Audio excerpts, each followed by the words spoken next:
السلام عليكم ورحمة الله وبركاته. بسم الله الرحمن الرحيم. الحمد لله رب العالمين. اللهم صل على سيدنا محمد وعلى آل سيدنا ومولانا محمد وبارك وسلم عليه. أشهد أن لا إله إلا الله وحده لا شريك له وأشهد أن سيدنا ومولانا محمدا عبده ورسوله. أما بعد، فقد قال الله تعالى في القرآن العظيم وفي الفرقان المجيد: فأعوذ بالله من الشيطان الرجيم. بسم الله الرحمن الرحيم. ولذكر الله أكبر والله يعلم ما تصنعون. صدق الله مولانا العظيم. وقال نبينا محمد رسول الله صلى الله عليه وسلم: مثل الذي يذكر ربه والذي لا يذكر ربه كمثل الحي والميت. صدق رسول الله صلى الله عليه وسلم. أنا السلطان إبراهيم اسمي إلى خير البرية انتمائي. أنا السلطان إبراهيم اسمي إلى خير البرية انتمائي. أنا السلطان إبراهيم اسمي إلى خير البرية انتمائي. அல்ஹம்துலில்லாஹ். சர்வ புகழும் புகழ்ச்சியும் உலகையே படைத்து பரிபாலித்து ரட்சித்து காத்து வரக்கூடிய அல்லாஹு ஜல்ல ஷானஹு தஆலா ஒருவனுக்கே சொந்தமானது. ஸலாத் என்னும் கருணையும் சலாம் என்னும் ஈடேற்றமும் ஈருலக சர்தார் அகிலத்தின் அருட்குலம்பாக வந்துதித்த அன்னலம் பெருமானார் ரசூலே கரீம் ஸல்லல்லாஹு அலைஹி வஸல்லம் அவர்கள் மீதும், அன்னாரின் அடிச்சுவடுகளை பின்பற்றி வாழ்ந்த சத்திய சஹாபாக்கள், தாபீன்கள், தபா தாபீன்கள், நாதாக்கள், ஷுஹதாக்கள், நல்லவர்கள் மற்றும் இங்கே குழுமி இருக்கக்கூடிய நம்மவர்கள் அனைவர்கள் மீதும், இனிமேல் வர இருக்கக்கூடிய அனைவர்கள் மீதும் அல்லாஹு ஜல்ல ஷானஹு தஆலாவின் ஸலாத்தும் சலாமும் ரஹமத்தும் மக்ஃபிரத்தும் என்றென்றும் நின்று நிலவட்டுமாக. ஆமீன். வாழும் காலமெல்லாம் ஈமானோடு வாழ்ந்து கலிமா சொன்ன நிலைமையில் ஈமானோடு மரணமாகக்கூடிய நல்ல நசீபை, ஹஸ்னுல் ஃபாத்திமா என்று சொல்லக்கூடிய நல்ல முடிவை அல்லாஹு தஆலா நமக்கு வாய்ப்பளிப்பானாக. ஆமீன் ஆமீன் யா ரப்பல் ஆலமீன். அல்ஹம்துலில்லாஹ். அல்லாஹ்வுடைய கிருபை, அல்லாஹு ஜல்ல ஷானஹு தஆலா நம்மவர்களை உலகில் உண்டான படைப்புகளில் ஆக சிறந்த உயர்ந்த உன்னதமான படைப்பாகிய மனித படைப்பிலே அல்லாஹ் நம்மை படைத்திருக்கின்றான். அல்ஹம்துலில்லாஹ். அவனை அறிந்து புரிந்து மனதார உளமாற நன்றி செலுத்தி அவனை திக்ர் செய்து அவனுடைய நெருக்கத்தை பெறக்கூடிய ஒரு உயர்ந்த படைப்பு மனித படைப்பு. உலகில் உண்டான மனிதன் ஜின் அல்லாத, ஷைத்தான்கள் அல்லாத மற்ற எல்லா படைப்புகளும் அல்லாஹ்வை வணங்கி கொண்டு தான் இருக்கின்றன, தஸ்பீஹ் செய்து கொண்டு தான் இருக்கின்றன, சஜிதா செய்து கொண்டு தான் இருக்கின்றன. என்றாலும் அதை உங்களால் விளங்க முடியாது என்று அல்லாஹ் கூறுகிறான். எல்லாம் திக்ர் செய்தும் தஸ்பீஹ் செய்தும் இந்த மனிதனுடைய திக்கிற்கு, மனிதன் அல்லாஹ்வை நினைவு கூறக்கூடிய அந்த திக்கிற்கு, மனிதன் உளமாற செலுத்தக்கூடிய நன்றிக்கு ஒரு தனித்துவம், தனி சிறப்பு மற்ற படைப்புகளுடைய இபாதத்தை விட இருக்கின்றது. என்ன காரணம்? பகுத்தறிவு கொடுக்கப்பட்டு அதை சிந்தித்து பலவிதமான எதிர்ப்புகள் இருந்து அதையெல்லாம் போரிட்டு இவன் திக்ர் செய்கிறான். மலக்குகள் எப்பொழுதும் திக்ர் செய்வார்கள், ருக்குவிலே இருப்பார்கள், சுஜூதிலே இருப்பார்கள். அவர்களுக்கு உணவோ தண்ணீரோ மலம் ஜலமோ எந்த தேவையும் இல்லை. மலக்குமார்களுக்கு பசி எடுக்காது, தாகம் இல்லை, மலம் ஜலம் இல்லை. நூறால் படைக்கப்பட்டவர்கள் இருந்தாலும் அவர்கள் எல்லா நேரம் திக்கிரிலே இருந்தாலும் அவர்களுக்கு திக்கிரை விட்டு தடுக்கக்கூடிய ஷைத்தானுடைய ஊசலாட்டம் கிடையாது.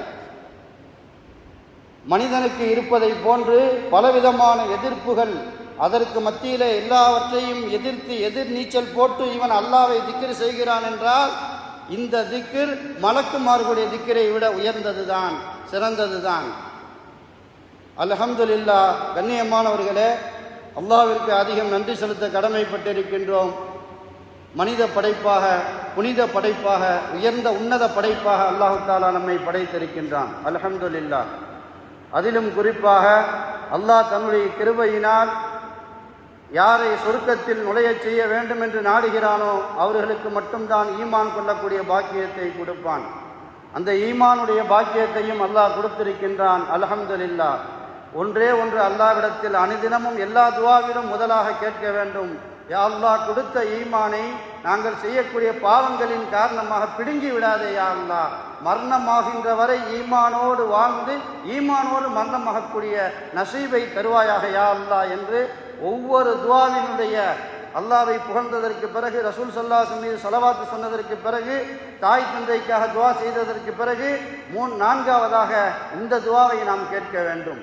ஒவ்வொரு துஆவிலும் கேட்டோமே என்றால் அந்த துஆ பரக்கத்தில் ஈமானோடு மரணமாகக்கூடிய நசீபை அல்லாஹ் கொடுத்து விடுவான்.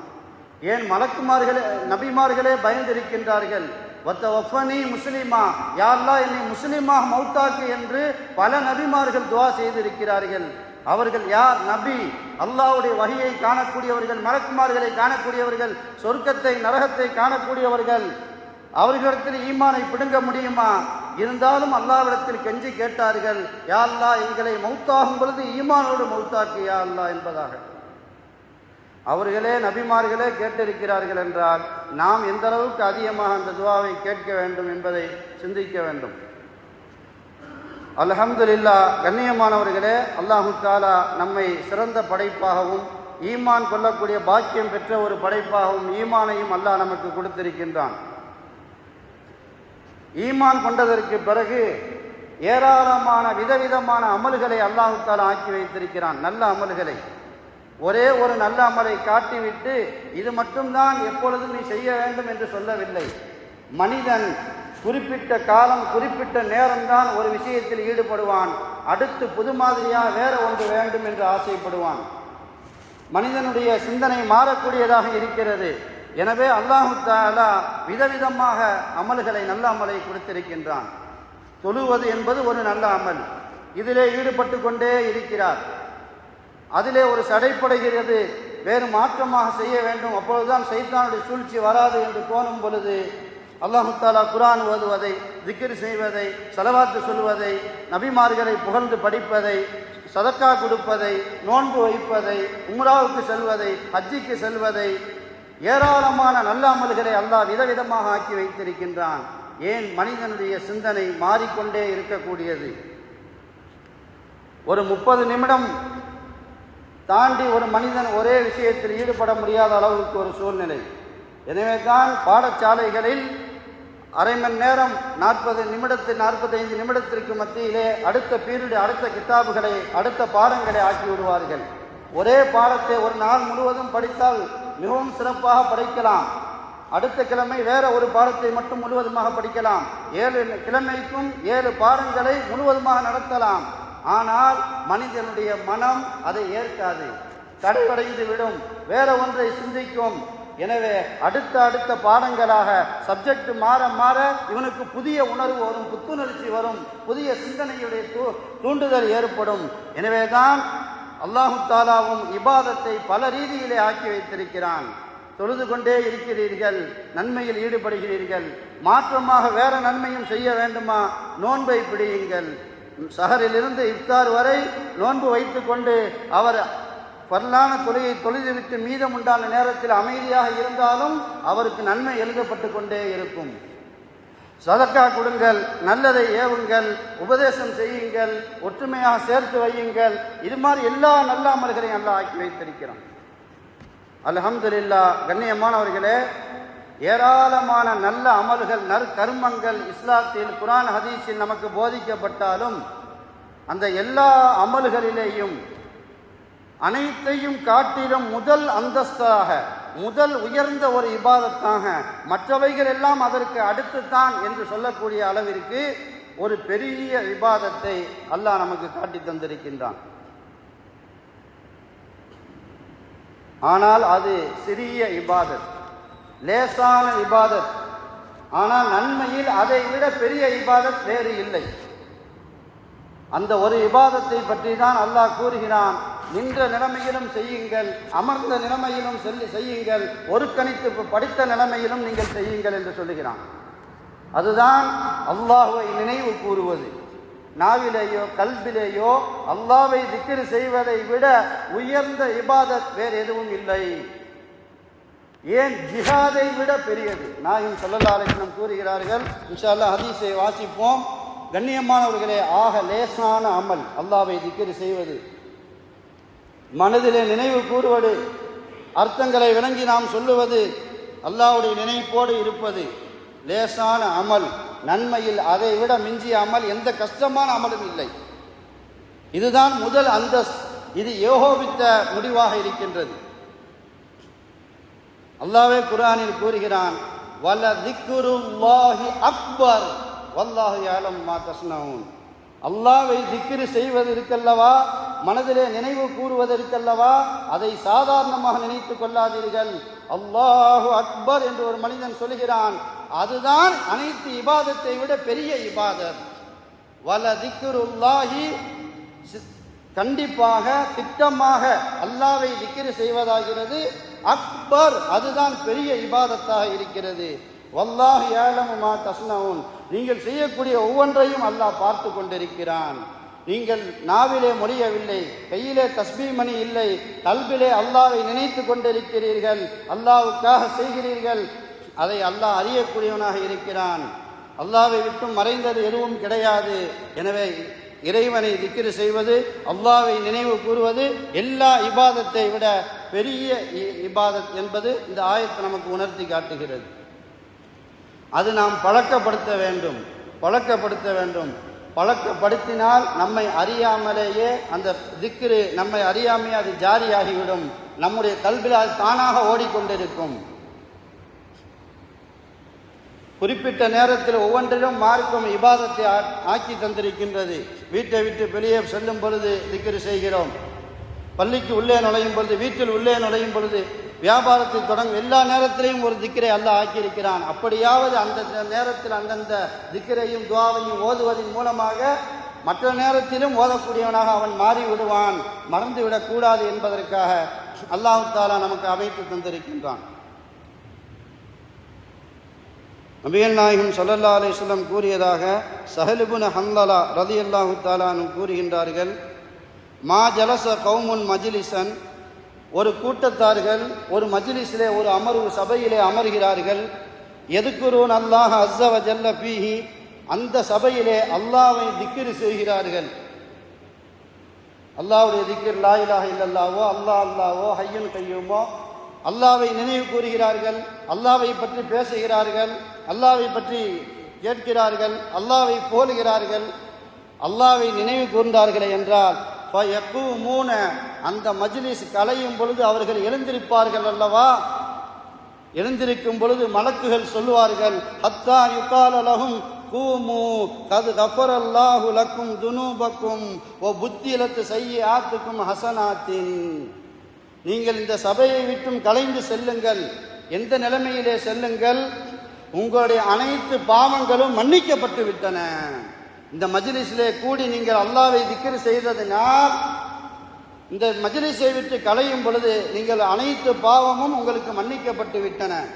அதோடு நிறுத்தவில்லை, இரண்டாவது வார்த்தை மலக்குகள் கூறுகிறார்கள், வ புத்திலத் ஸய்யிஆத்துக்கும் ஹஸனாத்தின், உங்களுடைய பாவங்கள் எல்லாம் நன்மைகளாக மாற்றப்பட்டு விட்டன. பாவங்கள் எல்லாம் இந்த திக்ரின் பரக்கத்தால் நன்மைகளாக மாற்றப்பட்டு விட்டன. சுப செய்தியோடு செல்லுங்கள் என்று மலக்குகள் அசரீராக சப்தம் கொடுக்கின்றார்கள். அகப்பார்வை உள்ளவர்களுக்கு அகமும் தெரியும், அதுபோன்று அகச்செவி கேட்கக்கூடிய திறன் உள்ளவர்களுக்கு அந்த மலக்குகள் சொல்லக்கூடியதும் கேட்கும். கண்ணியமானவர்களே, கொஞ்சம் நேரம் அல்லாஹ்வை வீட்டிலேயோ பள்ளியிலேயோ கடையிலேயோ நாம் திக்ர் செய்தோமே என்றால், அல்லாஹ்வை நினைவு கூறினோமே என்றால், அல்லாஹ் தஆலா அனைத்து பாவங்களையும் மன்னித்து விடுகின்றான். குறிப்பாக கடை தெருவுகளில் செய்யும்போது அது ரொம்ப அல்லாஹ்வுக்கு பிடித்தமானதாக இருக்கிறது. கடை தெருவிலே முழுக்க முழுக்க துனியாவுடைய மோகம் வரக்கூடியது. அந்த இடத்திலேயும் கடையிலே அமர்ந்து கொண்டு ஒருவர் அல்லாஹ்வை திக்ர் செய்கிறார் என்றால் அது மிகவும் மகத்தானதாக ஆகிவிடுகிறது. சஃபர் நேரத்தில் துவா கேட்டால் திக்ர் செய்தால் மிகவும் மகத்தானது. சஃபர் என்பது பலவிதமான கஷ்டங்களும் சிரமங்களும் பசியும் தாகமும் கூட்ட நெரிசலும் பலவிதமான பாவ தூண்டுதலும் சண்டை சச்சரவும் எல்லாம் ஏற்படக்கூடிய ஒன்று. பிரயாணமே செல்லாமல் இருப்பவர்களுக்கு பிரயாணத்துடைய மகத்துவம், அதனுடைய கஷ்டம் தாக்கம் தெரியாது. பிரயாணம் என்பது மிக கஷ்டமானது. நபி ஸல்லல்லாஹு அலைஹி வஸல்லம் சொல்லியிருக்கிறார்கள், நரகத்தினுடைய ஒரு துண்டு வேதனை இருக்கு என்றால் அது பிரயாணத்திலே இருக்கு. நிம்மதியாக நினைத்த நேரத்தில் பசி எடுக்கும், பணம் இருக்கும், அல்லது உணவே இருக்கும், சாப்பிட முடியாது. நினைத்த தாகம் இருக்கும் பொழுது குடிக்க முடியாது. உங்களுடைய உணவை தடுக்கும், பிடிபானத்தை விட்டும் தடுக்கும், தூக்கத்தை விட்டும் தடுக்கும். தூக்கம் அதிகமாக வரும், தூங்க முடியாது. எனவே பிரயாணம் என்பது அல்லாஹ்வுடைய தண்டனையில், நரக வேதனையின் ஒரு பகுதியாக இருக்கிறது. அந்த பிரயாண நேரத்திலேயும் ஒருவர் திக்ர் செய்தாரே என்றால், அல்லாஹ்வை திக்ர் செய்தால், துஆ செய்தால், அவருக்கு மற்ற நேரத்தில் செய்வதை விட அதிக நன்மைகளை அல்லாஹ் தஆலா வாரி வழங்குகிறான். இந்த ஹதீஸ் நமக்கு எதை உணர்த்துகிறது என்றால், ஒரு கூட்டத்திலே, ஒரு சபையிலே நாம் கொஞ்சம் நேரம் அல்லாஹ்வை திக்ர் செய்தால் அந்த சபை கலையும் பொழுது அல்லாஹ் தஆலா அனைத்து பாவங்களையும் மன்னித்து விடுகிறான், பாவங்களை நன்மையாகவும் மாற்றித் தருகிறான் என்று நாயகம் ஸல்லல்லாஹு அலைஹி வஸல்லம் கூறுகின்றார்கள். கண்ணியமானவர்களே, யார் யாரை பற்றி நாம் பேசுகிறோமோ அவர்களை சார்ந்தவர்களுக்கு அது பிரியமாக இருக்கும். ஒரு கட்சி கூட்டம் நடக்கிறது என்றால் அதை பற்றி புகழ்ந்து பேசும் பொழுது ரோட்டிலே சென்று கொண்டிருக்கவர் கூட நம்முடைய விஷயத்தை பேசிக் கொண்டிருக்கிறார்களே என்று தானாக வந்து அமர்ந்து கொள்வார், வெளியூர்வாசியாக இருந்தாலும். அதுபோன்று அல்லாஹ்வை ஒரு நபர்கள் திக்ர் செய்ய ஆரம்பித்து விட்டார் என்றார், தனியாகவோ கூட்டமாகவோ, சுப்ஹான் அல்லாஹ், அந்த மஜ்லிஸுக்கு ரஹமத்துடைய மலக்குகள் வந்து விடுகின்றார்கள்.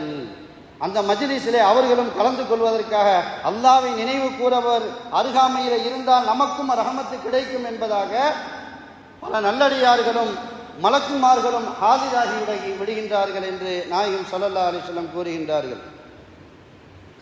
அபூ சயீத் அல் குத்ரி ரலியல்லாஹு தஆலா அன்ஹு அவர்களை பற்றும் அறிவிக்கப்பட்டுள்ளது, லா யகூது கௌமுன் யذ்குரூன அல்லாஹ் அஸ்ஸ வ ஜல்ல, ஒரு கூட்டம் அல்லாஹ்வை திக்ர் செய்து கொண்டிருந்தால், இல்லா ஹஃபத்துஹுமுல் மலாயிகா, மலக்குமார்கள் கூட்டம் கூட்டமாக அவர்களை சூழ்ந்து அமர்ந்து கொள்கிறார்கள், அவர்களுக்கு பாதுகாப்பு கேடயமாக இருக்கிறார்கள்.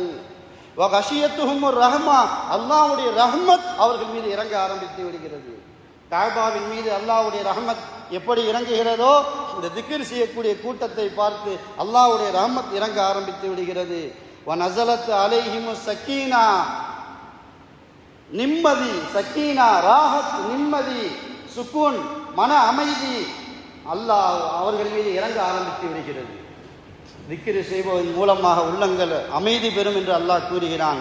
திக்ருடைய மஜ்லிஸிலே இருப்பவர்களுக்கு அவர்களுடைய என்னென்ன கவலைகள் எல்லாம், பிரச்சனைகள், சிரமங்கள் இருக்கின்றனவோ அதையெல்லாம் அல்லாஹ் நீக்கி ராகத்தாக மாற்றி தருகின்றான். அந்த திக்ர், அல்லாஹ்வை நினைவு கூற மஜ்லிஸினுடைய பரக்கத் என்னவாக இருக்கின்றது. அதோடு முடிக்கவில்லை, கடைசியா நாயகம் ஸல்லல்லாஹு அலைஹி வஸல்லம் இந்த ஹதீஸிலே கூறுகிறார்கள், வ தக்கரஹுமுல்லாஹு ஃபீமன் இந்தஹு, இவர்கள் இந்த கூட்டத்திலே அல்லாஹ்வை திக்ர் செய்யும் பொழுது அல்லாஹ் தன்னிடத்திலே இருக்கக்கூடிய மலக்குமார்களிடத்தில், இந்த மனிதனையா படைக்க வேண்டாம் என்று சொன்னீர்கள், இந்த மனிதன், இந்த கூட்டத்தை பாருங்கள், என்னை திக்ர் செய்து கொண்டே இருக்கிறார்கள். எத்தனை வேலைகளை, அலுவல்களை எல்லாம் விட்டுவிட்டு, மனைவி மக்களை எல்லாம் விட்டுவிட்டு, வியாபாரத்தை எல்லாம் விட்டுவிட்டு என்னை நினைவு கூறுவதற்காக கூடியிருக்கிறார்களே, எவ்வளவு சிறந்தவர்கள் பாருங்கள் என்று அல்லாஹ் மலக்குமார்களிடத்தில் புகழ்ந்து பேசுகிறான் என்று நாயகம் ஸல்லல்லாஹு அலைஹி வஸல்லம் கூறுகின்றார். கண்ணியமானவர்களே, திக்ர் மஜ்லிஸ் எங்கே நடந்தாலும் நாம் நல்ல முறையிலே கலந்து கொள்ள வேண்டும். அதை உதாசீனப்படுத்திவிடக்கூடாது, சாதாரணமாக கடந்து விடக்கூடாது. தூங்கும் பொழுது ஒழு செய்துவிட்டு மனைவி மக்கள் எல்லாம் ஒன்றாக அந்த படுக்கையிலே அமர்ந்து சேர்ந்து குல்ஹுவல்லா ஓதுங்கள், குல்ஹு பிரபில் பலக் ஓதுங்கள், நாசு ஓதுங்கள், பூ என்று ஊதுங்கள், உடம்பிலே தேயுங்கள், ஆயத்துல் குர்சி ஓதுங்கள், சுப்ஹானல்லாஹ், அல்ஹம்துலில்லாஹ், அல்லாஹ் அக்பர் 33 33 34 சொல்லுங்கள் என்பதாக சேர்ந்து அமர்ந்து அந்த படுக்கை அறையிலே திக்ரோடு நாம் ஆரம்பித்தால் எவ்வளோ ரஹமத்து, என்ன கவலை எல்லாம் ஓடி போய் அல்லாஹ் நிம்மதியை நமக்கு கொடுப்பான். அதனுடைய பரக்கத்தால் அனைத்து பாவமும் மன்னிக்கப்பட்டு ஒரு கால் இரவிலே வஃபாத்தாகிவிட்டால் பாவம் மன்னிக்கப்பட்ட நிலைமையில் வஃபாத்தாகக்கூடிய ஒரு பெரிய பாக்கியம் நமக்கு கிடைக்கக்கூடியதாக. நபிகள் நாயகம் ஸல்லல்லாஹு அலைஹி வஸல்லம் சொன்னார்கள், ஆயிஷா சித்திகா ரலியல்லாஹு தஆலா அன்ஹா அவர்களை தொட்டும் அறிவிக்கப்பட்டுள்ளது, மாமின் சாஅத்தின் தமுர்ரு பி இப்னி ஆதம் லம் யذ்குரில்லாஹ ஃபீஹி இல்லா தஹஸ்ஸர அலைஹா யௌமல் கியாமா. சுப்ஹானல்லாஹ். எந்த ஒரு நிமிடம், எந்த ஒரு மணித்துளி ஒரு மனிதனுக்கு கடக்கிறது, அந்த மணித்துளியிலே கொஞ்சம் நேரம் கூட அல்லாஹ்வை அவன் நினைக்கவே இல்லை. கல்புல கூட அல்லாஹ்வை பார்க்கினான். பார்க்கும் முன்பு இந்த பார்வை அந்த சுவரின் மீது படுவதற்கு முன்பு அந்த சுவரிலே ஒளி இருக்க வேண்டும், சூரியனுடைய ஒளி இருக்க வேண்டும், இந்த கண்ணிலே ஒளி இருக்க வேண்டும். அல்லாஹ் நூறு சமாவாத்தி வல்லாரும், அல்லாஹ்வுடைய ஒளி இங்கேயும் இருக்கிறது அங்கேயும் இருக்கிறது. எனவே நாம் பார்க்கிறோம். அல்லாஹ்வுடைய உதவி இல்லை என்றால், ஒளி இல்லை என்றால் கண் குருடாகிவிடும். என்னுடைய சொந்த திறமை கிடையாது என்று சுவரின் மீது உன்னுடைய பார்வை விடுவதற்கு முன்பு அந்த விடுவதற்கு காரணமாக இருந்தவனை முதலில் சிந்திப்பவர் தான் அறிவுடையவராக இருக்கின்றார். எனவே நாம் எந்த ஒரு மணித்துளி அல்லாஹ்வுடைய திக்ர் இல்லாமல் ஒரு மனிதனுக்கு கடக்கிறதோ, மறுமையில் அதை நினைத்து அவர் சொர்க்கத்திலே சென்றாலும், இருந்தாலும் இந்த கொஞ்ச நேரம் செய்ததற்கு இவ்வளவு பெரிய சொர்க்கத்தை அல்லாஹ் கொடுத்திருக்கிறானே, எத்தனையோ மணி நேரம் நாம் திக்ர் செய்யாமலே கழித்து விட்டோமே என்று நினைச்சு அது மறுமையில் அவர் கைசேதப்படுவார். எந்த ஒரு மணித்துளியில் அல்லாஹ்வுடைய திக்ர் இல்லாமல் ஒரு மனிதனுக்கு கடக்கிறதோ, மறுமையில் அவர் சுவனத்துக்கு சென்றாலும் அந்த நேரத்தில் திக்ர் செய்யாமல் விட்டுவிட்டோமே என்று கைசேதப்படுவார் என்பதாக நாயகம் ஸல்லல்லாஹு அலைஹி வஸல்லம் கூறுகின்றார். கண்ணியமானவர்களே, திக்ருடைய மகத்துவம் என்ன? மற்றொரு ஹதீஸ் ஷரீஃபிலே வருகிறது, நிறைய பேருக்கு மறுமையுடைய நரகத்தினுடைய வேதனையை விட ரெண்டுக்கும் மத்தியிலே, இம்மையுடைய வேதனைக்கு மத்தியிலும் மறுமையுடைய வேதனைக்கு மத்தியிலும் ஆலமுல் பர்ஸக் திரை உலகம், நடு உலகம் என்று ஒன்று இருக்கிறது, கபருடைய வாழ்க்கை. அதுதான் மிகவும் பயங்கரமாக இருக்கும். கண்ணுக்கு தெரியும், பாதி தெரியும், உள்ளே நடப்பது தெரியாது. அதே போன்று அதுக்கு முன்பு சக்கராத்துடைய நிலைமை. நாம் வஃபாத்தாகும் பொழுது என்னென்ன கொடுமைப்பட போகிறோமோ, யா அல்லாஹ் ஒவ்வொரு அசர் தொழுகையிலேயும் யா அல்லாஹ் என்னுடைய சக்கராத் வேதனையை லேசாக்கிவை லேசாக்கிவை லேசாக்கிவை என்பதாக கேட்கிறோமே. கண்ணுக்கு தெரியக்கூடிய வேதனை. பிறர்கள் வஃபாத்தாகும் பொழுது அருகாமையில் இருப்பவருக்கு கண்கூடாக பார்க்கிறார். நாமும் வஃபாத்தாகும் பொழுது இப்படியெல்லாம் ஏற்படுமோ என்று நரகத்துடைய பயத்தை விட, அதற்கு முன்பு கபருடைய பயத்தை விட சக்கராத்துடைய வேதனையுடைய பயம் அதிகமாக இருக்கும். எனவே நாயகம் ஸல்லல்லாஹு அலைஹி வஸல்லம் சொன்னார்கள், கபருடைய வேதனையை விட்டும் உங்களை காக்கக்கூடிய ஒரு அமலை சொல்லி தரட்டுமா? மா அமில ஆதமியுன் அமலன் கத்து அஞ்சாலஹு மின் அதாபில் கபரி மின் திக்ரில்லா. அல்லாஹ்வுடைய திக்ரை விட கபருடைய வேதனையை விட்டும் பாதுகாக்கக்கூடிய அமல் வேறு எதுவும் இல்லை. இதை விட அதிகம் பாதுகாக்கக்கூடிய அமல் வேறு எதுவும் அதிக தரஜாவில் இல்லை. கபருடைய வேதனை பாதுகாக்கப்பட வேண்டுமா? நீங்கள் அல்லாஹ்வுடைய திக்ரோடு இருங்கள். பூமியிலே நடக்கும் பொழுது அந்த பூமி பேசும். பூமி பேசுகிறது, பாவம் செய்பவனாக இருந்தால் என் மேலே நீ நடக்கின்றாய், என் மீது நடந்து கொண்டு பாவத்திலே இருக்கின்றாய், எனக்கு கீழே ஒரு நாள் நீ வருவாய். நல்லடியாரை பார்த்து பேசும். என் மீது நீ திக்ரோடு நடக்கிறாய், தொழுகிறாய், இந்த இடத்திலே நீ மீண்டும் என்னிடத்திலே வருவாய், அப்பொழுது நான் உன்னை கண்ணியப்படுத்துவேன் என்பதாக. கண்ணியமானவர்களே, திக்ருடைய மகத்துவம் அவ்வளவு. கபருடைய வேதனையை விட்டும் மிகவும் பாதுகாக்கக்கூடிய ஒரு அமல் அல்லாஹ்வை திக்ர் செய்வது. தஸ்மீமணி தேவையில்லை, நாவிலே சொல்ல வேண்டும் என்று கூட அவசியம் இல்லை. படுத்த படுக்கையில் இருக்கிறார், குளுக்கோஸ் ஏறிக்கொண்டிருக்கிறது, வாதம் அடித்து விட்டது, எந்த நிலைமையில் இருந்தாலும் கல்விலே நினைத்து 60 வயதில் எனக்கு இப்படி ஆகியிருக்கிறது, இந்த 60 வருடத்திலே எத்தனை வருடம், எத்தனை மாதம், இத்தனை மணி நேரம், கிழமை, வாரம், இத்தனை நாள் என்னை நன்றாக ஆக்கி வைத்தாயே ரப்பே, உனக்கு அல்ஹம்துலில்லாஹ் அல்ஹம்துலில்லாஹ் என்று கல்விலே நினைக்கிறார். இதுதான் திக்ர். நாவிலே சொல்லி கல்பிலே பாவத்தை, இந்த நேரத்தில் எந்த பாவத்தை செய்யலாம் என்று சிந்தித்தாலும் அது பிரயோஜனம் இல்லை. திக்ரோடு ஓர்மையோடு செய்யும் பொழுது அது மகத்தானதாக இருக்கிறது.